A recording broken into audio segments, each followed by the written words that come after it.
Pat Miletich, former UFC champion and UFC Hall of Famer.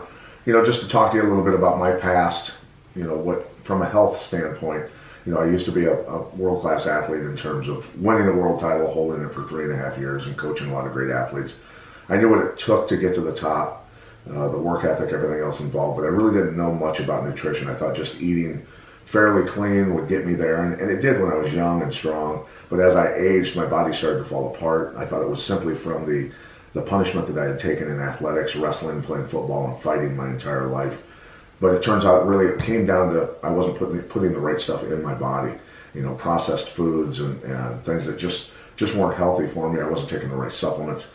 And through my journey back to health, I started ultra running and running into great people, a lot of people with great knowledge with in terms of training, in terms of nutrition, and some really bright people. And one of those people is Tim James.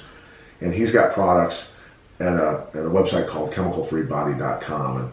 And his knowledge and the journey that he's taken to find what the body needs to rebuild, whether you're dying of cancer or just a guy that's beat up from years of abuse like me, is really it's so valuable that people need to learn about this stuff. And his products at chemicalfreebody.com are something that has turned my health around, and people need to pay attention to this. I'm a guy that flies 180 times a year.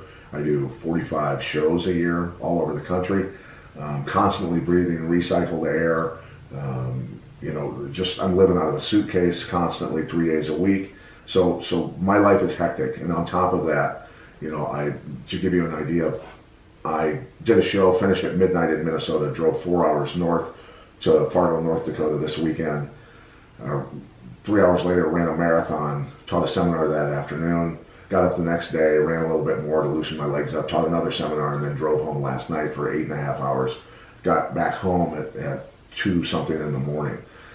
This stuff is what's saving me right now, and it's keeping me going. So imagine what it can do for you, just a 9-to-5er. So I'm putting a lot of stress on my body with lack of sleep and punishing runs of up to 75 miles, training runs, and hopefully a Leadville 100 finish this year. So this stuff's really invaluable to me, and I highly suggest that you look into it.